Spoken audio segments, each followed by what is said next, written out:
जय जगन्नाथ सांग माने मु आज आपण मानक कि आम ओडिशार गोटे ट्रेडिशनल रेसिपी जोटा कि ऑथेंटिक नड़िया रस दिया चीनी आरिसा पिठार रेसिपी नहीं आसी जोटा कि घरे घरे परिचित।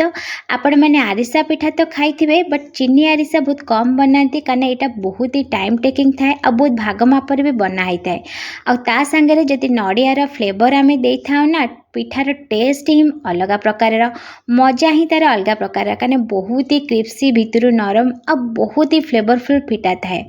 जेहेतु आमे ओडिया आमर परिचय होउची पिठापणारे तो यह आम जिते मात्रा रे शेयर करिपरिबा जहाद्वारा कि लोक माने पाखरे आराम से पहुँचाई पारिबा आ जो माने भी नुआ नुआ शिखुथिबे से माने मध्य आराम से घरे याकू बनै पारिबे। तो चलतु आज रेसिपी स्टार्ट करिबा।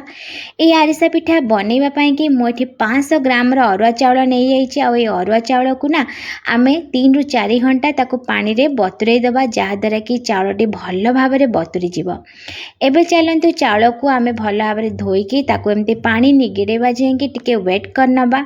जेहेतु आरिसा पिठा टिके टाइम टेकिंग तो निहाती लगी थाए आपण माने चाहिए राति मध्य चाउल को बतुरी दे पारिबे नहले एबे जो चाउल आछी मार्केट 2 रु 3 घंटा लगुच आराम से बतुरी जाउची। तो यह को मु पानी भल भाव में निगिड़े सारा पर ताकू मु एमती पेपर को भल भाव में मिलई दूची और चाउल को रखी नौची जहाद्वारा कि चाउल को भल भाव में वाटरटी आब्जर्व करने आपड़ चाहिए ये बाहर पवन रे मध्य दे दे पारिबे जल्दी टिके ड्राई हो जियो बट जेहेतु वर्षा सीजन चलची मुझे घरे फैन पवन रे मिलैची आ यहाँ को प्राय 1 घंटा लगिला टिके हल्का ड्राई होगापाई कारण चाउलटी आमर बेसी ड्राई हवा दरकार नहीं जस्ट हल्का टिके गिलापन थिबो टिके मॉइस्चर थिबो सेही भली भाव में हम दरकार। तो यहाँ को मुझे गोटे मिक्सचर जार रे नहीं जाऊँगी आ यहाँ को आम भल भाव में ग्राइंड करनबा मिक्स करनबा। ये चाउल गंड तो आमर हो जाइए बट जेहेतु टिके खदड़ा अंश थिबार भय थाए तो यहाँ को आम गोटे चालुनी साहाଯ୍य ताकू भल भाव में चलई दबा जहाद्वारा कि चाउल गुंडटा तो रही आ खदड़ा अंश गुड़िक उपर रही यहाँ को आम आउ थे पुणी भल भाव में ग्राइंड करनबा आउ थे चलई दबा।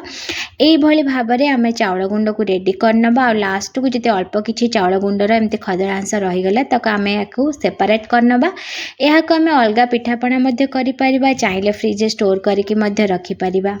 तो चाउल गुंड ये आमर रेडी हो गला। एवं चलते जीवा नेक्स्ट प्रोसेस को सेटा होउची आमे सुगर सिरप बनैबा। तो सेथिपाई कि जेहेतु मु 500 ग्राम रो अरुआ चाउल नैथिली एबे सेथिरे मु पूरा मेजरमेंट हिसाब रे 250 ग्राम रो चीनी नौची। जदि आपण नॉर्मली बुझाओ चाहिए जदि 2 कप चाउल नौचन तले 1 कप आपण चीनी नेबे। चीनी टिके कम मदे नै परिबे किंतु बेसी नेबेनी नले सुगर सिरपटा अधिका हे जिवो आ चाउलर परिमाण कम आसी जिवो जहाद्वारा कि चाउल फिटी मध्य जीव आउ तार बैटरटे एते भल हबनी। एबे देखंतु चीनी दे सारला परे एबे एथरे मु गोटे नड़िया को चिपुड़ी की एबे सेथरे मु क्षीर बाहर कर नथली एठी पानी मु जमा यूज करनी। तो ये प्राय 1 ग्लास एठी मोर नड़ियार रस बाहरी गला। एबे यहाँ को मुझे दे दूची हाई फ्लेम रे आमे यहाँ को कुक करी चलिबा जहाद्वारा कि जल्दी हो जिवो। लो टू मीडियम जमा भी रखिबेनी। एबे देखंतु बहुत ही कम हो गलानी। एबे चलंतु टिके चेक करनबा सेतिपय गोटे स्टील जगह पानी नहीं जाइछि और टिके सेतिरे रस पकई दोची देखि पारथिबे। एई भली भाव रे जदि आपण हाथ को आसी गला और टिके गोल गोल हो गला त जानि जिवे जे सुगर सिरप टे एठी हमर रेडी हो गलानी। एबे चलंतु यहाँ को आउ टिके फ्लेवरफुल बनैया पई कि एठी मु नड़िया कोरा को अल्प रखी नथले सेथरु मीठा को बैलेंस करया पई लूण ता सहित अदा करा टिके पान मोहरी निश्चय देबे बहुत ही सुंदर फ्लेवर आसी थाए आ ता सहित गुजराती गुंड 3-4टा गुजराती को छेचिकी पकई देबे। सब गुटी को पकई सारला परे एबे गुंड करी रखी चाउल को पकई देबा। अल्प अल्प चाउल गुंड को पकेबा एका संगे पकेबेनी अल्प अल्प पकईकी फेंटी चलथिबे। तो देखंतु मु एठी अल्प अल्प टाइम रे ही पकई चलची जहाद्वारा कि आम यहाँ को भल भाव में मिक्स करिपरिबा आ लंग्स जमा भी रहिबनी। तो यही भली भाव में मु चाउल गुंड गुडी को पकई चलथिली जहाद्वारा कि देखंतु बैटरटी एठी हमर रेडी हो गलानी। एबे गैस रो फ्लेम को आमे ऑफ करनबा आ ताको एमती गोले चलिबा। ए देखि पारथिबे आरिसा पिठा बनैबा पई कि एठी हमर बैटर एठी रेडी हो गलानी। एबे यहाँ को आमे हल्का ठंडा हवा कि छाड़ीदबा जमती हाथ को आमर आसी पार्थिबो। एबे ता ऊपर टिके रिफाइन ऑयल पकई दउची और हाथ रे मध्य रिफाइन ऑयल लगे दउची जहा द्वारा कि पिठा छाणला बेले बा गढ़िला बेले जमा भी हाथ रे लागीबनी आ प्रॉब्लम मध्य किछि हबनी। एठी देखि पार्थिबे केते सुंदर भाबरे पिठाटी आमर गढ़ी हे जाउची। एबे पिठा को आउ टिके अट्रैक्टिव बनाया पई कि एठी मु धळा राशि बा तिळ जहा को कहंती ताकू मु लगे दउची आउ एबे तेल रे पकई दउची। तेल आमर मीडियम रे ही रखिबे ना कि हाई रे किंबा लो रे रखिबेनी। लो रे रखिले तेल टाणीबार बहुत चांस थाए और हाई रखिले सांगे सांगे पोड़ी जीवो।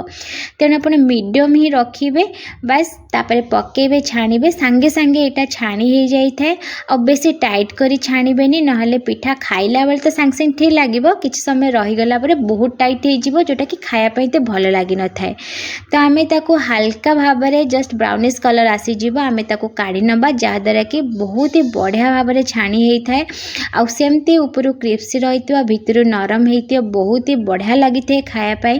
तो यही प्रोसेस रे छोट छोट टिप्स और ट्रिक्स को अपन फॉलो निश्चय करूँ जहा द्वारा कि नड़िया रस दिया चीनी आरसा पिठा आपण भाव परफेक्ट बनिया बहुत सुंदर बनिया। यह को आपण 15-20 दिन निहाती स्टोर कर रखिकी खाई पारिबे। बट यह को आमर जेते बनेले भी सांगे सांगे सरी जाई थे कना बहुत टाइम रे मु निजे सार दे थाए। तो रेडी हो गला एठी आमर नड़िया रस दिया चीनी आरसा पिठा। जदि भिडियोटी आपण मानकु भल लगी थाए लाइक निश्चय करनेबे। जो मैंने चैनल रे नुआ सब्सक्राइब निहाती करनेबे जहा द्वारा कि नुआ नुआ वीडियो नोटिफिकेशन आपण माने पाखे पहुंची जिवो। तो घरे निश्चय ट्राई करंतु। एई पिठा केमती लागला कमेंट बॉक्स रे कमेंट करी निहाती जणेबे। रहूची बाय बाय।